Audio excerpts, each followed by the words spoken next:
Hello, my name is Swissbianco. In this video I will talk about the South African tz99 pistol as it is here in my hand. This is a rather rare and unique firearm. I'm gonna point out why that is that way. So the original design was made in Yugoslavia by Zastava company. Zastava is very long in business and make a lot of different firearms, from handguns, from rifles like the Kalashnikov, and also bigger arms like mortars and such devices for the Yugoslavian and other armies, also for export. So even back then, as the communists were still around in Yugoslavia pretty much, they did export a lot of different firearms, and because Yugoslavia had a bit a special place, a special business that they did also help a bit countries that had troubles with the international community, like South Africa. There it was banned to export firearms to South Africa. That was back then during the apartheid, as the black people did suffer there.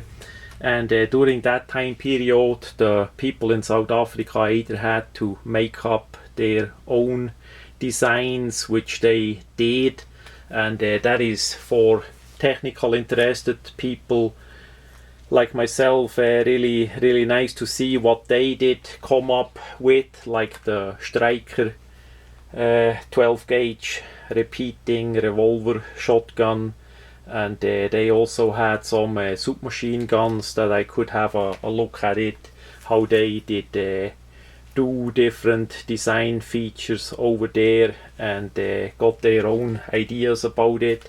And of course they also did look what is around in the world that they could possibly buy or make in license, or simply copy. It's a bit hard to say, of course. I was never there, and in South Africa or Yugoslavia, how that exactly hangs together. So the Yugoslavian, the Zastava version of that pistol was the first. That was named the cz99.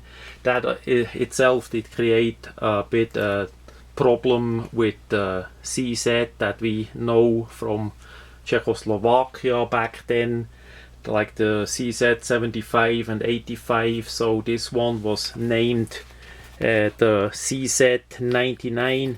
As we see on that used sample here, we see the tz99. That means that this is made in South Africa, but the other had a similar engraving on the slide like cz99. So that adds to the confusion about those pistols. That is made in Yugoslavia by Zastava company and not in Czechoslovakia by the cz company. That is a complete different story. Why they used a similar name, I have no idea. It's just confusing. But anyways, that company in South Africa that did manufacture that pistol in front of the camera for a short while, somehow quite likely got a license going with the Yugoslavian people. A similar pistol of the same cz99 design was made in Israel for a while by another company named Golan, and those are a bit more common in USA because they had no export and import restriction of that pistol, of course, from Israel. But with South Africa, that was always back then with apartheid a bit a problem for import and export. So like this gun here, that quite likely got imported to USA after the apartheid was gone. We see on the on the frame the name of the importer of the gun in Loris, South Carolina, and that is needed to be engraved on the frame according to US import laws, and that it shows that who did actually import back then that firearm. So that is always on it next to the engraving that originally was done in South Africa. As we see on that gun, it is used. It's hard to say what that gun did all go through. One side of the grip is missing, the other side shows the original grip. This one is a 9mm Parabellum version, and they did make some more variants of the Yugoslavic pistol, but in South Africa, as best as I know, was only this variant made. And technically it's really interesting. The Yugoslavic people did want to do something similar to a 6-hour design like the 226. It has a bit of similar size, and some of the design feature were in that range, and also they got a hold on the Walter P88. That was back then in the 80s, Walter design that I personally like pretty much. That is a rather rare gun in USA, especially the Walter P88, and in the first series of that gun had some design feature that we see in this pistol here too. Gonna point that out. And by the Walter P88 there were a couple different variants made, so not all are together. So that is that part about the problems of this gun. I worked to finish it up, dehorn it a bit, do the refinishing, and of course the left side of the grips are missing, and that shows already one of the main problems with the Zastava company. The South African TZ company is long gone. That business did go down pretty fast somehow, and there is no source of spare parts at all. But as I say, it's really the exact same as the cz99 from Zastava, but that company has absolute no customer service or advice or anything at all. Even their importers over the world, I did email to a couple of those, I think pretty much all of them, about spare parts, and if they have at least the scales, I mean the grips of the pistol. Mainly I did never even get an answer, only from the company that resell that company in company products in Canada. Thanks a lot for that. They did not had it in stock, but at least did email me back. So if you see the cz99 or other Zastava pistols for sale in USA, they are still around, like the cz999 and others, 9mm and 40 Smith & Wesson. Beware of the problems that you get if you buy such a pistol. It's a pretty good product, but there are pretty much no spare parts, no customer service, no email answering at all of the Zastava and the importers. So be aware of that, and for that money that the Zastava pistol cost you, I would suggest, if you are not buy it for collection like I did this South African variant, I would rather buy something else, because there is simply no customer service at all. The Yugoslavic people maybe only wanna have the money, sell you the product, but they're not gonna help you in any way at all. So that's why we have here the Cocobolo, a solid one and already cutted. That's basically the wood that I'm gonna use for make the grips. That's gonna be new grips out of that wood. It's gonna be handmade, and as I do that, I'm never gonna sell the pistol because it's a lot of work to put the grips on. The screws is not the problem. It's quite likely a metric, and we get that in USA, not in any store, but we're gonna find that and get some screws and do the refinishing on that as well. So that pistol gonna look, of course, this side gonna be also the wood scales, the wood grips, so that's gonna look pretty nice. The drawback of the wood scale will be that it is not original and it will be slightly thicker than the plastic. The plastic is really thin, and with wood, even as it is stabilized, we should not do it that really thin. So it has a double stack magazine, and with the wood handle it's gonna be a bit bigger.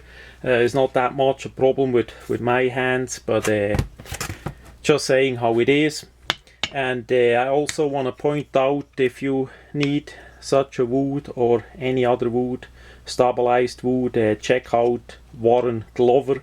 That is babaknives.com on the internet in Cleveland, Georgia. Thanks a lot to Warren for supplying the material, the wood for that grips on the pistol, and I'm gonna do a video in a while as this gun is refinished and completely fixed up, and show how the grips, the new Cocobolo grips will look also. So thanks a lot to Warren. Now back to the gun itself. We see it's based on the 6-hour design. We see here the typical lever for disassembly, nothing about that. Here we have the decocker, and here we see that part here is for the slide hold open. I quick open it up, and we see here now the slide in the reverse position with the part here going in. This part here is inside the gun. It's connected with the decocker. So as you gonna close the slide, you either grab it here as usually, draw it a bit back and let it go, or you can simply push down the decocking lever, which is hooked with that part here. This and this is one part, and it goes under that part here from the decocking lever. I hope the camera see that. So it will release the slide if you just press it a little bit down, and if you press more down it will decock the hammer. And there we see again how it is a little bit connected, not 100% yet, but that will as the slide is in the reverse position. So that is based on the P88 design. It's not like the 6-hour design, which would have a separate lever for the part here that locks the slide open. That is the main technical difference in using this pistol. Second difference is the mag holder. We see it has on both sides the button of the magazine, and as we look at the magazine is basically a 6-hour Beretta 92 design. This is a original from the cz99 in 9mm Parabellum, 15 round, it's a bit oily, 15 round 9mm magazine. And what is special about it is that slot or hole here, that basically goes in the gun and connect with the magazine lock, so you can release the magazine either from the right side or the left side. And that is the main difference between that and the Sig Sauer or Beretta magazine. This one is a Beretta, a stainless steel one, and we see the magazine would work from the Beretta. It just, by the Beretta or Sig Sauer, we have the slots on this side. The Sig Sauer has it a bit in a different location, but the cz99 has that thing here. So if you have the magazines, the Beretta is the best. You can also alter it by cutting the same slot here over here. It doesn't matter if this is in it or not. That won't bother with the magazine lock on the cz99, but it needs to have this part here, and especially that part up here is needed where it locks. So that's the main distance. Another thing that is different, if we look by the height of the magazine, the height from the top to bottom, the Beretta magazine is slightly longer than the cz99, just slightly longer. So what that means is, if you would push the thing in, you have a certain distance here. So what I gonna do, since I gonna use the altered Beretta magazine, because they are way more around in USA than the cz99, this I just gonna use it as a sample and then resell it again. I gonna alter a couple of the Beretta magazine, which we get for about 15, it depends, from 12 to 20, $25 in USA, depending on who made it and all that. If you need Beretta magazines, have a look on surplus of the US military surplus. There are such magazines to get really cheap, and you can alter it with a milling machine or even by hand if you need to. But the part here gonna be a bit altered too, that it stops the magazine not only by the locking but also on the bottom here. So that's gonna be a bit different, that we have the similar feeling like we have it here. That is needed because there shouldn't be that much play on the part here as it is with the locking. As we take it apart, first we open it. It's like with the Sig Sauer, we open it up, see that it is empty, that part goes down, then we yeah, that is another feature I need to show. That's pretty good.